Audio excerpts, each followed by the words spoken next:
Hello everyone, welcome to Tejas career academy. स्वागत है आप सभी का न्याय के अध्याय के एपिसोड 3 में। ठीक है, आज हम देखेंगे इंपॉर्टेंट क्या क्या है हमारे लिए, क्या क्या योजनाएं हैं और उन सभी पे हम थोड़ा सा ब्रीफ फोकस करेंगे जो हमारे एग्जाम पॉइंट ऑफ व्यू से इंपॉर्टेंट है। ओके, तो चलिए शुरुआत करते हैं। सबसे पहले अगर आप यहाँ पे एक इमेज देख रहे होंगे तो आपको दिख रहा होगा ये आपके छत्तीसगढ़ के सुदूरतम इलाकों की तस्वीर है। ठीक है, यहां पर आप देखेंगे सबसे पहले हम बात करेंगे आदिवासी जनजीवन में फैलता उजियारा। तो ध्यान रखिएगा, आदिवासी आदिवासी जनजीवन में, ध्यान से देखिएगा, आदिवासी जनजीवन में क्या रीजन है। अगर आप हम बात करें यहाँ पे तो छत्तीसगढ़ में जो बजट पेश होता है, नॉर्मली अगर हम देखें तो छत्तीसगढ़ में जो बजट पेश होता है, इसके अलावा बस्तर डेवलपमेंट के लिए ध्यान रखेंगे अलग से, बस्तर रीजन को डेवलप करने के लिए अलग से यहाँ पे कुछ प्रोविजंस बनाए जाते हैं जिसमें राज्य सरकार के द्वारा और केंद्र सरकार के द्वारा अलग अलग टाइप से कंट्रीब्यूशन दिया गया है। ठीक है, जो भी पिछड़ी जनजाति होती है या पिछड़ा इलाका होता है, सोशली बैकवर्ड होता है, इकोनॉमिकली बैकवर्ड होता है, उन सभी इलाकों के लिए स्पेशल प्रोविजन किए जाते हैं। तो ध्यान रखेंगे, पहली चीज आप याद रखिएगा कि छत्तीसगढ़ में अनुसूचित जाति एवं जनजाति की आबादी अप्रोक्स 45% है टोटल पॉपुलेशन का। जो आपका ये ऑफिशियल डेटा बोलता है कि 45% है, 45% है। और जो हमारा 2022 से लेकर के 23 के फाइनेंशियल ईयर का जो बजट आया उसमें इस क्षेत्र के लिए 33% जो हमारा बजट है, ध्यान रखेंगे आप, 33% जो बजट है ये हमारा रखा गया अनुसूचित जनजाति के लिए, और टोटल आपका 12% का जो बजट रखा गया वो रखा गया था आपका अनुसूचित जाति के लिए। तो ध्यान रखिएगा, मेंशन किया गया है कि बजट में जो प्रोविजन है वो 33% जो कंट्रीब्यूशन देना है वो शेड्यूल्ड ट्राइब्स को देना है, अनुसूचित जनजाति को देना है, और 12% की जो राशि है वो अनुसूचित जाति के लिए प्रावधान है। यानी कि छत्तीसगढ़ के बजट में ही इस टाइप का प्रोविजन लाया गया है कि अनुसूचित जनजाति के लिए अलग से रखना है और अनुसूचित जाति के लिए भी अलग से ही रखना है। क्लियर रहेगा। इसके अलावा अगर आप देखेंगे तो आर्थिक क्षेत्र में इकोनॉमिक कंडीशंस की अगर बात करें इकोनॉमिक फॉर्म में, तो यहां पे 40% का राशि रखा गया है। सामाजिक क्षेत्र में 37% का प्रावधान बजट में किया गया है। क्लियर रहेगा। तो ये यहां पे बेसिक इंफॉर्मेशन है आपका कि कितना कंट्रीब्यूशन बजट के द्वारा राज्य सरकार जो है इन क्षेत्रों को देती है। ठीक है, क्लियर रहेगा। अब यहां पर अगर आप देखेंगे तो लोहांडीगुड़ा के बारे में ध्यान रखेंगे। बस्तर के लोहांडीगुड़ा क्षेत्र में 10 गांवों से, ध्यान रखिएगा, 10 गांवों में एक इस्पात संयंत्र के लिए, एक इस्पात संयंत्र मतलब एक स्टील प्लांट के लिए अधिग्रहित जमीन जो है ये वापस किया गया है, ऐसा इसमें मेंशन किया गया है ऑफिशियल में। यानी कि जो लोहांडीगुड़ा में स्टील प्लांट के लिए जो आदिवासियों की जमीन को एक्विजिट किया गया था, यानी कि अधिग्रहित किया गया था, उसको रिटर्न किया गया है, और ये जमीन का टोटल एरिया है आपका 4200 एकड़ जमीन जो है रिटर्न कर दिया गया है। क्लियर रहेगा यहाँ पर। नेक्स्ट अगर हमारे लिए इंपॉर्टेंट जो है, ध्यान से देखेंगे कि तेंदुपत्ता, जो कि हमारे लिए सबसे ज्यादा इंपॉर्टेंट हो जाता है तेंदुपत्ता के बारे में।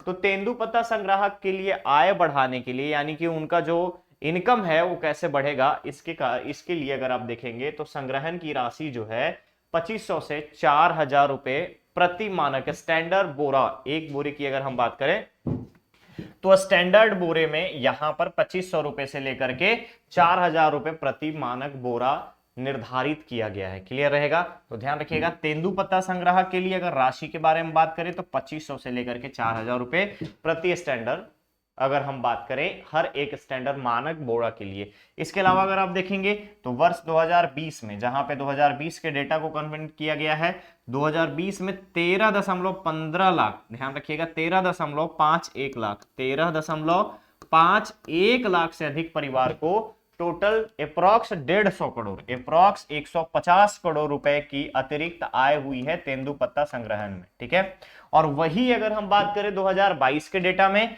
तो 2022 के डेटा के अकॉर्डिंग 15.78 लाख मानक बोरा जो है तेंदुपत्ता का, उसमें संग्रहण में पिछले और बीते वर्ष में अगर कंडीशंस में देखिएगा तो इंक्रीमेंट यहाँ पे 21% का दिखता है। यानी पिछली बार अगर जो हमारा हुआ है कलेक्शन, उसके बाद 2022 का कलेक्शन, यहाँ पे 21% का इंक्रीमेंट दिखता है। क्लियर रहेगा। चलिए नेक्स्ट हम आगे बढ़ेंगे।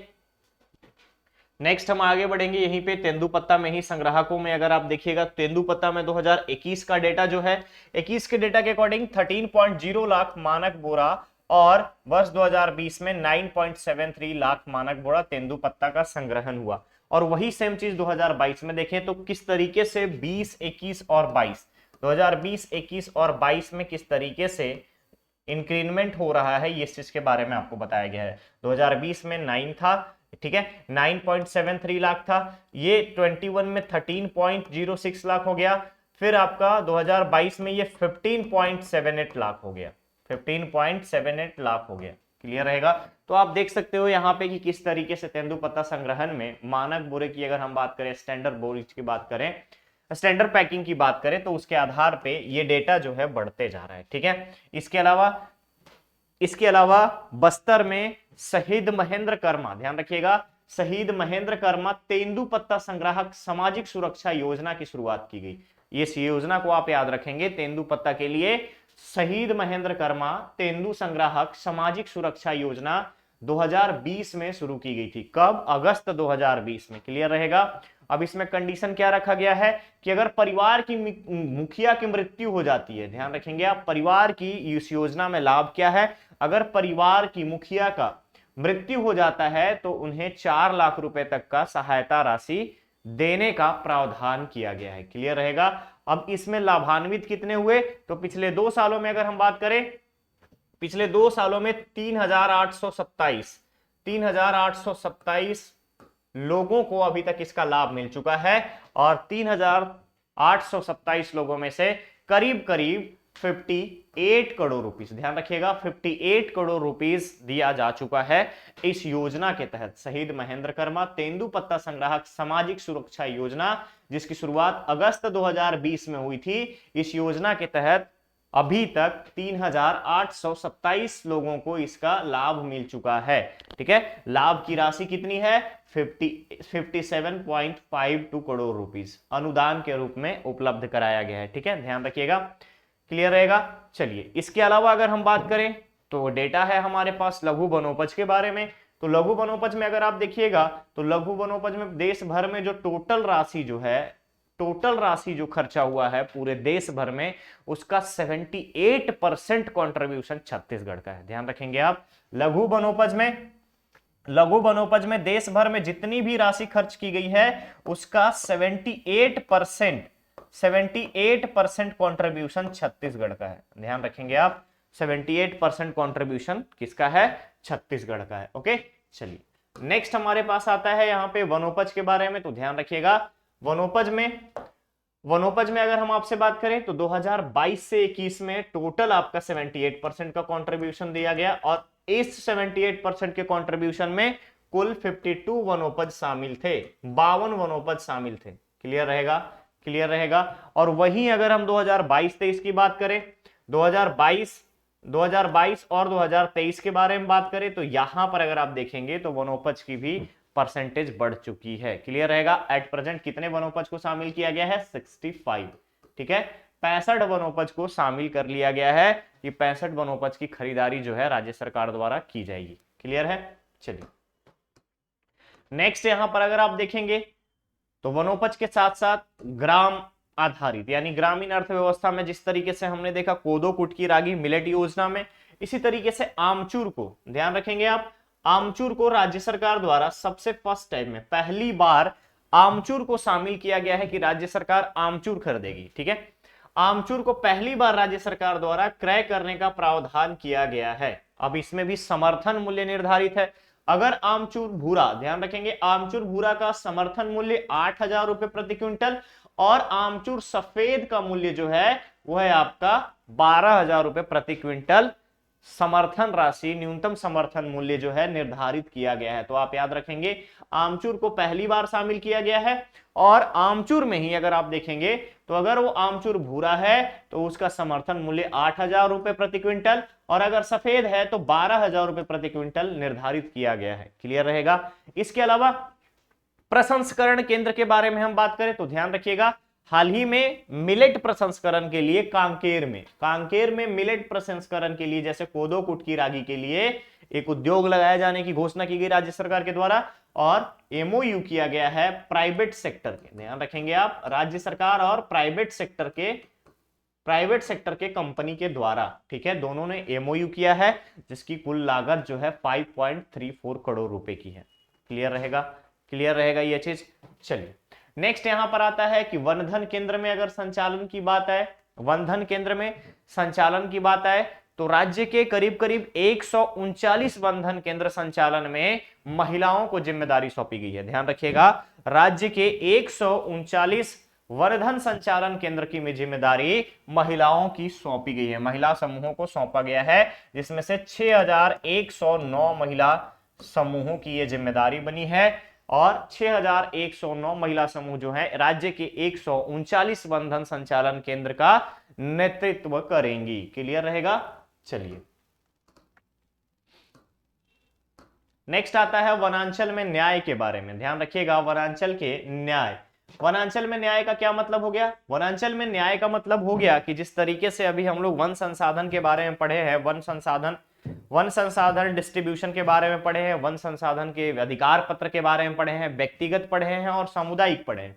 तो ध्यान रखिएगा, वन अधिकारों के क्रियान्वयन में, इंप्लीमेंटेशन में, ठीक है, फॉरेस्ट राइट्स के इंप्लीमेंटेशन में छत्तीसगढ़ जो है अग्रणी राज्य है, फर्स्ट है। ध्यान रखिएगा, फर्स्ट है। वन अधिकार के क्रियान्वयन में छत्तीसगढ़ की जो रैंकिंग है पूरे भारत में फर्स्ट है। इसके अलावा टोटल कितना डिस्ट्रीब्यूशन है? तो छत्तीसगढ़ राज्य में 4,55,586 व्यक्तिगत वन अधिकार पत्र, ध्यान रखिएगा, 4,55,586 व्यक्तिगत वन अधिकार पत्र का वितरण किया गया है।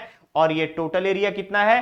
टोटल एरिया है 9.16 एकड़, 9.16 लाख एकड़, ठीक है। और इसमें आपका, इस एरिया में टोटल आपके 4.55 लाख व्यक्तिगत वन अधिकार पत्र वितरित किए गए हैं।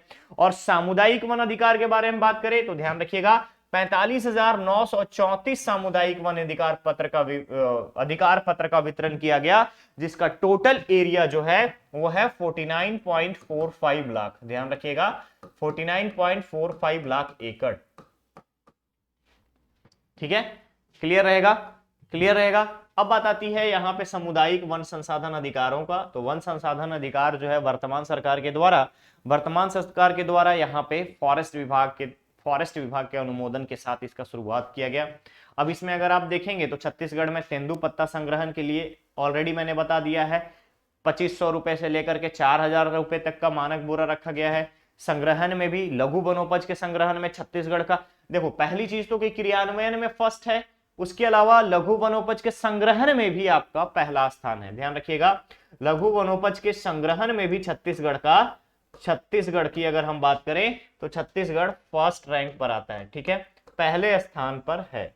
क्लियर रहेगा। इसके अलावा लघु वनोपज के साथ साथ आप याद रखेंगे, लाख उत्पादन को बढ़ाने के लिए छत्तीसगढ़ सरकार ने हाल ही में कुसुमी लाख बीज और बेर लाख बीज, पलास, इन सभी को अल्पकालीन ऋण देने की घोषणा की है कि जो भी किसान लाख की खेती करेंगे उनको अल्पकालीन ब्याज मुक्त ऋण दिया जाएगा, ठीक है। इस चीज को आप ध्यान रखेंगे।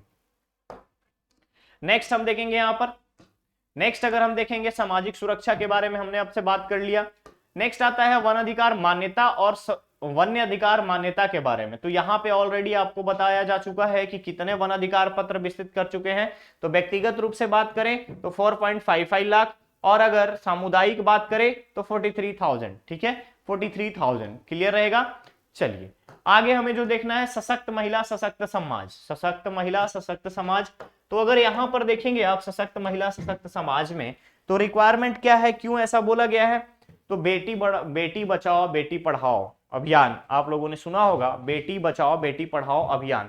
तो अगर आप यहां पर देखेंगे तो 2020-21 में नीति आयोग ने एक रिपोर्ट जारी की थी, और उसमें इंडिया में अगर हम बात करें तो इंडिया में जेंडर इक्वालिटी में, ठीक है, ध्यान रखिएगा, जेंडर इक्वालिटी में बेस्ट कंडीशन में अगर हम बात करें तो छत्तीसगढ़ को पहला स्थान मिला था। और यहीं पर अगर हम आपसे बात करें तो रायगढ़ जिले में चलाया जा रहा अभियान बेटी बचाओ बेटी पढ़ाओ योजना को राष्ट्रीय पुरस्कार भी मिला था। अब इसमें क्यों क्या जरूरी है तो ध्यान रखिएगा, इसी में पोषण वाटिका अभियान और सुपोषण योजना, पोषण वाटिका और सुपोषण योजना। इसी तरीके से अगर हम पोषण और सुपोषण के बारे में अगर बात करें, पोषण और सुपोषण के बारे में हम बात करें तो ध्यान रखिएगा, यहीं पर अगर हम बात करें ऑलरेडी आपके छत्तीसगढ़ का नाम जो है गोल्डन बुक ऑफ रिकॉर्ड में एक दिन में 3000 से अधिक लड़कियों की बेटियों की शादी में यहां golden book of world record में नाम दर्ज किया गया है छत्तीसगढ़ का, मुख्यमंत्री कन्या विवाह योजना के अंतर्गत। ठीक है, तो ध्यान रखिएगा, मुख्यमंत्री कन्या विवाह योजना के तहत छत्तीसगढ़ को golden book of world record में भी नाम दिया जा चुका है एक दिन में 3000 से अधिक कन्याओं की विवाह के लिए। ठीक है, क्लियर रहेगा। दूसरी चीज स्वास्थ्य सुरक्षा योजना में हाल ही में सुपोषण सप्ताह चलाया गया था।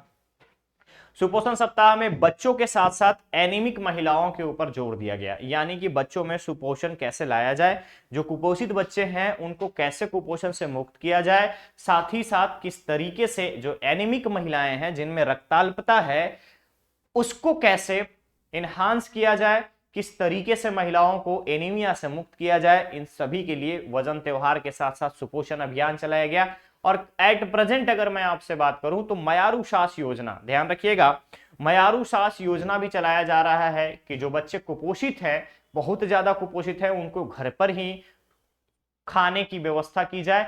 और ये सारी चीजें कौन करेगा तो आंगनबाड़ी से कराई जाएंगी और आंगनबाड़ी में खिचड़ी, गर्म खिचड़ी, उबले हुए अंडे हर घर तक पहुंचाए जाएंगे जहां पर भी एनीमिक फीमेल्स अवेलेबल होंगी, यानी एनीमिक महिलाएं हैं। इसके अलावा कुपोषित बच्चे हैं, अति कुपोषित बच्चों को आंगनबाड़ी केंद्र में नहीं लाना है और साथ ही साथ कोशिश करना है कि सोशल डिस्टेंसिंग मेंटेन हो। वहां पर कोशिश ये की जा रही है कि किस तरीके से लोगों के घर तक सारी सुविधाएं पहुंचाई जाए, और जो ये काम करेंगे उनके लिए मयारू सास का नाम दिया गया है। ठीक है, यानी जो खाना लेकर के आंगनबाड़ी से खिचड़ी और अंडे लेकर के किसी के घर तक जाएंगे तो उन्हें मयारू सास का नाम दिया गया है। क्लियर रहेगा।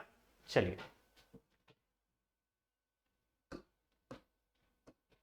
नेक्स्ट अगर आप देखेंगे यहां पे वनोपज संस्करण के ही बारे में बात कर रहा है, यहां पर मुख्यमंत्री बालवाड़ी के बारे में बात कर रहा है, आंगनबाड़ी के बारे में ऑलरेडी मैंने आपको यहां पर बता रखा है। ठीक है, नेक्स्ट जो हमारे लिए इंपॉर्टेंट होता है वो है आपका स्कीम्स के बारे में। तो मुख्यमंत्री हाट बाजार क्लिनिक योजना, मुख्यमंत्री हाट बाजार क्लिनिक योजना का उद्देश्य क्या है तो ध्यान रखिएगा, मुख्यमंत्री हाट बाजार क्लिनिक योजना का उद्देश्य है हाट में, बाजार में या फिर कहीं पर भी जहां सामुदायिक एक गैदरिंग होती है तो उस जगह पे क्लिनिक लगाया जाए, शिविर लगाया जाए और महिलाओं के साथ साथ राज्य के नागरिक जो रहेंगे वहां पर उन सभी को इस क्लिनिक के माध्यम से लाभ पहुंचाया जा सके स्वास्थ्य का। ठीक है, निःशुल्क जांच के साथ साथ उनको चिकित्सकीय परामर्श भी दिया जाए। परामर्श में उनको शामिल होगा किस तरीके से आपको अपने खान पान पे ध्यान देना है और क्या क्या प्रॉब्लम्स हैं आपके पास, इन सभी को दूर करने के उपाय क्या हो सकते हैं, किस तरीके की मेडिसिन आपको रिक्वायर्ड है,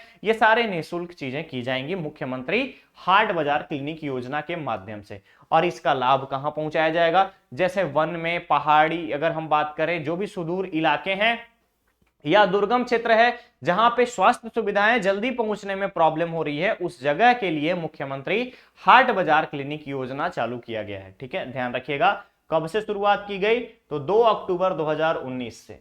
ठीक है, गांधी जयंती के दिन से 2019 में गांधी जयंती के दिन से इस योजना की शुरुआत की गई।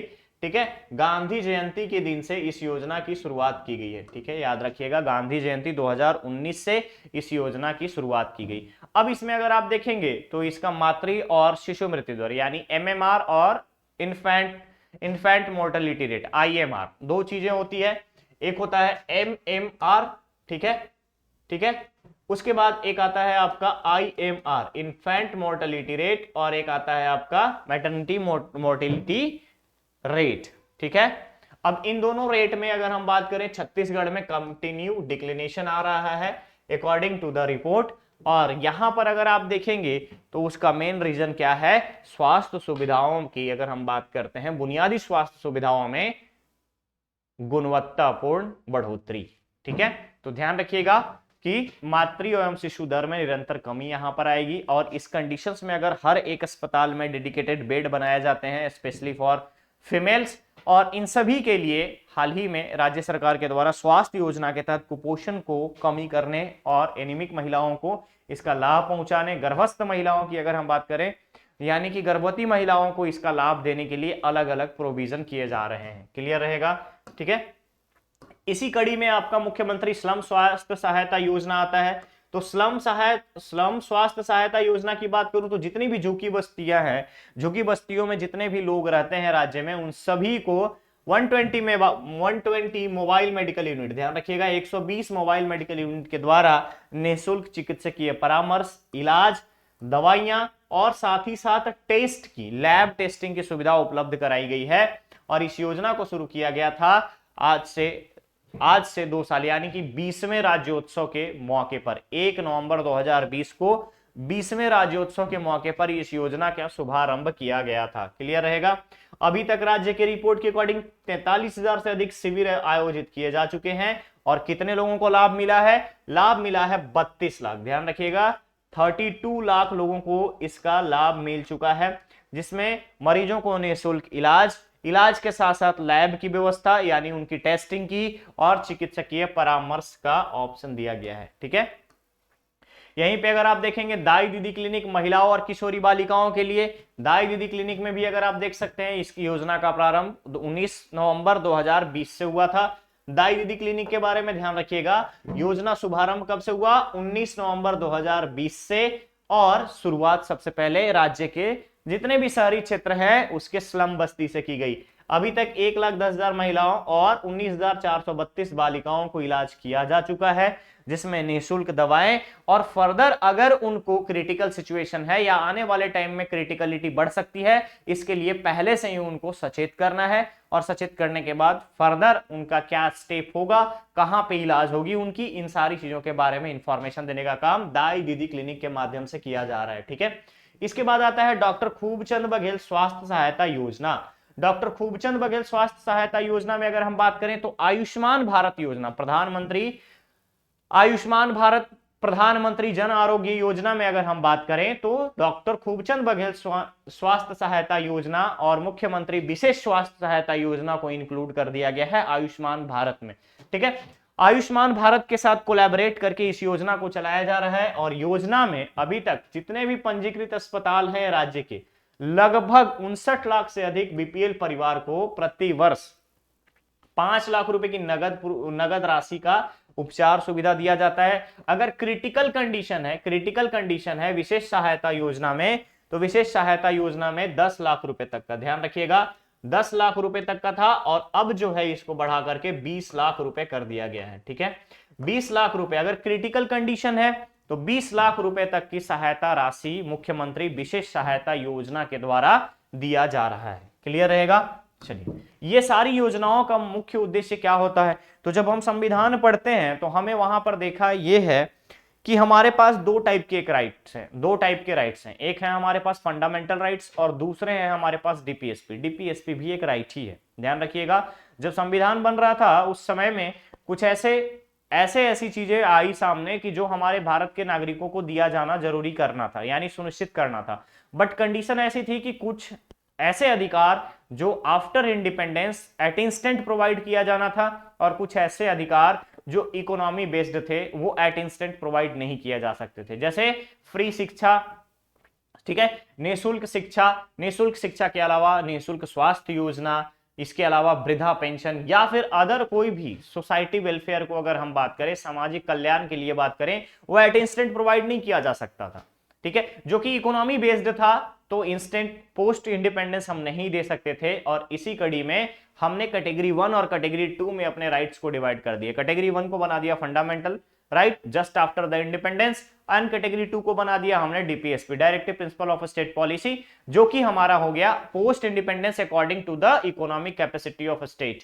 ठीक है, तो ये सारे राइट्स की अगर हम बात करें तो directive principle of state policy में यही बताया जाता है कि अगर राज्य कोई भी कानून बनाती है तो कोशिश ये करे कि उसमें जनता का हित शामिल हो, यानी कि अपने नागरिकों के कल्याणकारी योजनाओं को शामिल करे। ठीक है, तो यहां जब आप देखेंगे तो ये सारी जितनी भी योजनाएं आपको यहाँ पे विजिबल है, सब के सब क्या है, समाज कल्याण के लिए है, लोक हितकारी योजनाओं में शामिल है। तो ये सारी की सारी चीजें यहाँ पे हमें डीपीएसपी के द्वारा ही मिलता है। बट कंडीशन क्या हो जाती है कि कैटेगरी 1 के जो राइट्स हैं हमारे, वो हमारे चैलेंजेबल है, कोर्ट में हम जा सकते हैं अगर हमें नहीं मिल रहा है तो। बट डीपीएसपी को आप किसी भी कोर्ट ऑफ लॉ में चैलेंज नहीं कर सकते हैं। ठीक है, it can not be enforceable in any court of law with in the territory of India. कहीं पर भी आप इसको एनफोर्स नहीं कर सकते हैं। ये डिपेंड करेगा स्टेट की इकोनॉमिक कैपेसिटी पे कि वो आपको देना चाहती है तो दे, अदरवाइज ना दे। अगर उसके पास पैसे होंगे तो क्यों नहीं देगा। ठीक है, चलिए आगे बढ़ते हैं। इसी क्लेम में आपका आता है मलेरिया मुक्त बस्तर अभियान, मलेरिया मुक्त छत्तीसगढ़ अभियान। मलेरिया की अगर हम बात करें तो यहाँ पे छत्तीसगढ़ में मलेरिया भी एक बहुत बड़ी समस्या थी। इन समस्या में अगर आप देखेंगे तो अलग अलग चरण में, अलग अलग स्टेजेस में अभियान चलाया जाता है, मलेरिया मुक्त अभियान चलाया जाता है छत्तीसगढ़ में। फिर अगर आप देखेंगे तो यहाँ पर आपको दीर्घायु वार्ड, हमर लैब का योजना, हमर लैब में अगर आप देखेंगे तो प्रदेश के 10 जिला अस्पताल में, जैसे रायपुर हो गया, रायपुर के बाद फिर बालोद, जगदलपुर, बलौदाबाजार, बीजापुर, दुर्ग, कोंडागांव, सुकमा, कांकेर, बलरामपुर और सामुदायिक स्वास्थ्य केंद्र पलारी, पाटन, मानपुर और खरसिया में हमर लैब संचालित किया जाता है।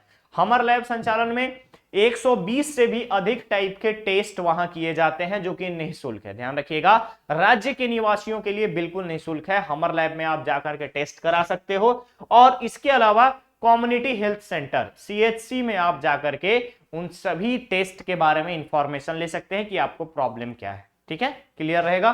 तो ये राज्य की योजनाओं में शामिल है। नेक्स्ट आता है दीर्घायु वार्ड। दीर्घायु वार्ड ध्यान रखिएगा, कैंसर से पीड़ित जितने भी ऐसे लोग हैं जिनकी कीमोथेरेपी चल रही है, कीमोथेरेपी की सुविधा विकसित की गई है और उसी में आपका दीर्घायु वार्ड योजना को शामिल किया गया है। अगर आप देखेंगे तो कैंसर की स्क्रीनिंग की जाती है, स्क्रीनिंग के बाद अगर रिक्वायर्ड है तो दीर्घायु वार्ड की तरह अगर हम बात करें तो यहां पे अभी तक राज्य के 1650 मरीजों को इसका लाभ मिल चुका है। फिर आता है आपका जीवन धारा राष्ट्रीय डायलिसिस कार्यक्रम।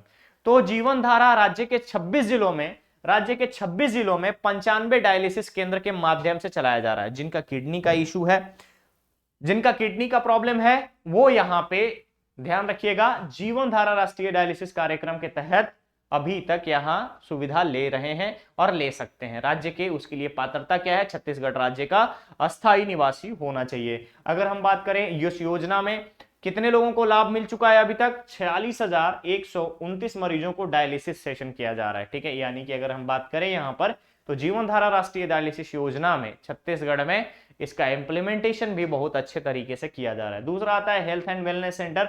वित्तीय वर्ष में अगर हम बात करें 2022-23 के लिए तो राज्य के 51 शहरी प्राथमिक स्वास्थ्य केंद्र में, पीएचसी में 745 प्राथमिक स्वास्थ्य केंद्र में, इसके अलावा 3770 उप स्वास्थ्य केंद्र में, इसके अलावा अगर आप देखेंगे कुल 4,571 हेल्थ एंड वेलनेस सेंटर का शुभारंभ किया जा चुका है। ठीक है, मानव संसाधन की बात करें सुदृढ़ करने के लिए तो यहाँ पे अलग अलग चीजें। फिर आता है आपका नए मेडिकल कॉलेज के बारे में। तो नए मेडिकल कॉलेज में अभी तक अलग अलग डिस्ट्रिक्ट्स में जैसे सरगुजा, बस्तर, दुर्ग, रायपुर, इन सभी जगहों पे मेडिकल कॉलेजेस हैं। अब यहाँ पे महासमुंद, कांकेर, कोरबा, ये 3 नए मेडिकल कॉलेज खोले जाएंगे। इन 3 जिलों में नए मेडिकल कॉलेज खोले जाएंगे। और यहीं पे अगर आप देखिएगा यहाँ पे तो निजी क्षेत्र के एक मेडिकल कॉलेज को, जो कि दुर्ग में है, भिलाई में है, चंदूलाल चंद्राकर स्मृति चिकित्सा महाविद्यालय का अधिग्रहण राज्य सरकार के द्वारा किया गया है।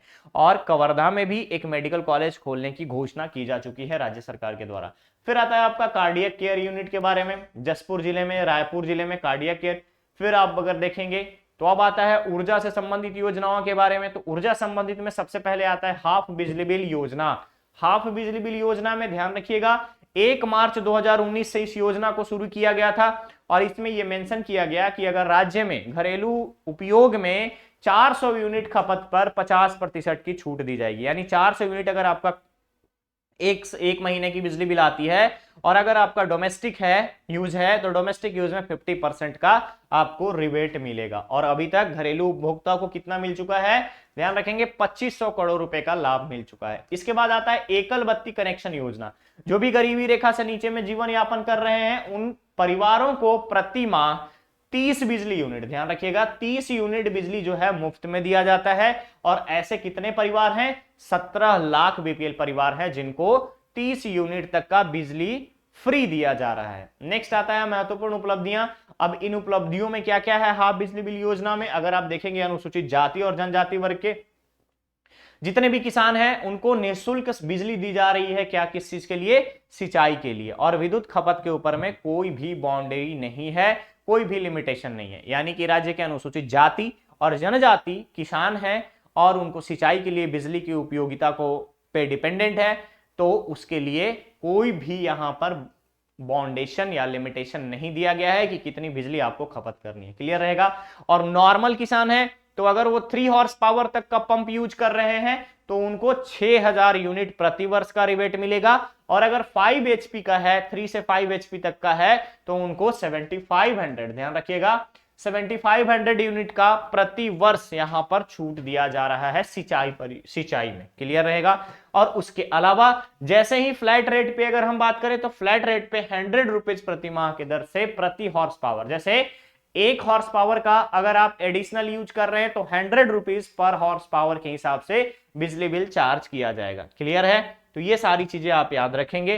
2022 और 23 के बजट में सौर ऊर्जा को लेकर के नवीकरणीय ऊर्जाओं के माध्यम से सिंचाई परियोजना को बढ़ाने के लिए, ठीक है, और सिंचाई को बढ़ाने के लिए कृषकों को इलेक्ट्रिसिटी प्रोवाइड करने के लिए सोलर पैनल का भी शुभारंभ किया गया है कि सोलर पैनल जितनी भी एनर्जी आएगी उसको किसान जो है सिंचाई के रूप में यूज करेंगे। ठीक है, तो सोलर पैनल भी लगाया जा रहा है राज्य सरकार के द्वारा।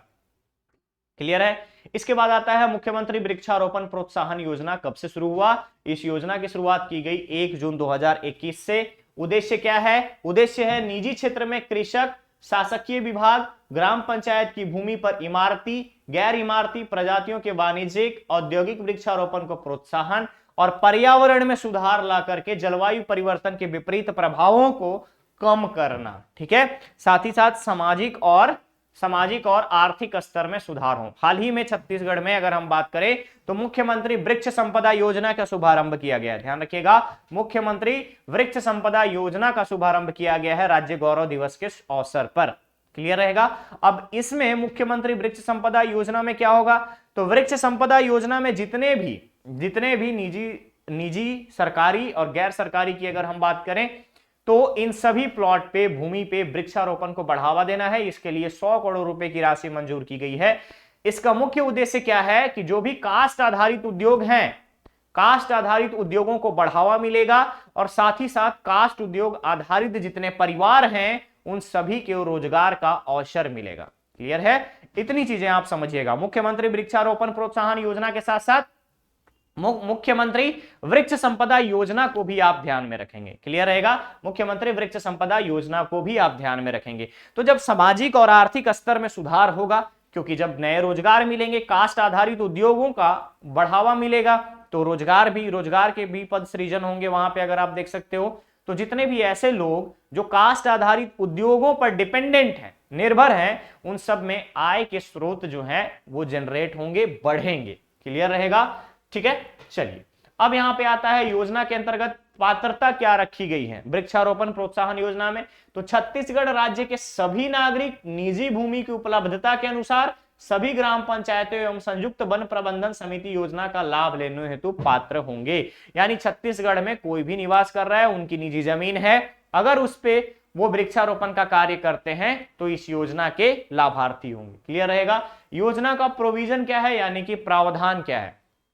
प्रावधान के बारे में बात करें तो जिस तरीके से यहाँ पे फसलों में अगर आप देखते हैं तो धान की फसल के बाद वृक्षारोपण करते हैं उनके मेड़ों पे, तो उनको 10,000 रुपए प्रति एकड़, ध्यान रखिएगा, धान की खेती वाली जमीन पे अगर आप वृक्षारोपण करते हैं तो आने वाले अगले 3 साल तक प्रति वर्ष 10,000 रुपए प्रति एकड़ की दर से प्रोत्साहन राशि दी जाएगी। ठीक है, इसके अलावा ग्राम पंचायत यदि अपने पास भूमि एवं राशि से वाणिज्यिक वृक्षारोपण करती है तो 1 वर्ष बाद उनको शासन की ओर से 10,000 रुपए की अतिरिक्त 10,000 रुपए प्रति एकड़ के दर से अतिरिक्त प्रोत्साहन राशि दिया जाएगा।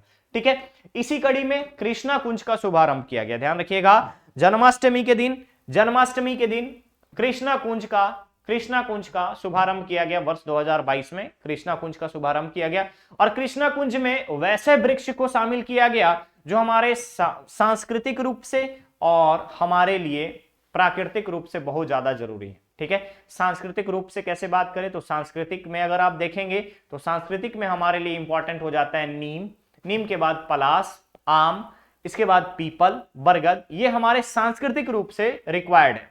लेकिन जब हम इसमें अगर देखेंगे तो हमारे राज्य में नेचुरली क्या रिक्वायर्ड है, तेंदू हो गया, साल वृक्ष हो गए, ये सब हमारे क्या हो गए कृष्णा कुंज के निर्माण में, जहां पे हम डिपेंडेंट हैं वनोपज के ऊपर, उन सारी चीजों के लिए। ठीक है, सांस्कृतिक महत्व से और राज्य के लाभ के महत्व से अगर हम बात करें आय के रूप में, तो इन सभी वृक्षों को कृष्णा कुंज में शामिल किया गया है। तो ध्यान रखिएगा, छत्तीसगढ़ राज्य शासन द्वारा जन्माष्टमी पर्व पे 2022 में कृष्णा कुंज योजना की शुरुआत की गई, जिसके तहत सभी 170 नगरीय निकाय में कुल 226 एकड़ क्षेत्र में उद्यान विकसित किया जाएगा और इसमें सांस्कृतिक महत्व के पौधों का रोपण किया जाएगा। और कृष्णा कुंज में कौन कौन से पौधे शामिल होंगे, मैंने बताया आपको, बरगद, पीपल, कदम, सांस्कृतिक और जीवनोपयोगी जिससे हमें आय मिलता है, जैसे आम, इमली, बेर, गंगा इमली, जामुन, गंगा बेर, सहतूत, तेंदू, चिरौंजी, अनार, कैथा, नीम, गुलर, पलाश, अमरूद, सीताफल, बेल, आंवला आदि वृक्षों का रोपण किया जाएगा। यानी कि एक वृक्ष हो गए हमारे सांस्कृतिक महत्व के और दूसरे वृक्ष जो हो गए वो हमारे जीवन उपयोगी हो गए। ठीक है, जिससे हमारा डिपेंडेंसी बढ़ता है। क्लियर रहेगा। नेक्स्ट हमारे यहां पर देखेंगे, एक चीज और याद रखिएगा, आठे कन्हैया। ठीक है, जन्माष्टमी के दिन आठे कन्हैया मनाया जाने की भी घोषणा की गई है, याद रखेंगे। आठे कन्हैया का संबंध किससे है तो कृष्ण भगवान के अपने 7 भाई और 8 भाई, मतलब टोटल उनके भाइयों से संबंधित आठे कन्हैया। ठीक है, इस चीज को भी याद रखिएगा, ये आपके आर्ट एंड कल्चर में, ठीक है, लोक पर्वों में इस चीज को शामिल किया गया है। आठे कन्हैया के बारे में आप लोग पढ़िएगा। ठीक है, क्लियर रहेगा। तो आज के सेशन में बस इतना ही, मिलेंगे हम लोग बहुत ही जल्द नेक्स्ट सेशन में। बने रहिए तेजस कैरियर एकेडमी के साथ, चैनल को सब्सक्राइब करें, वीडियो को लाइक शेयर जरूर करें। Thank you so much.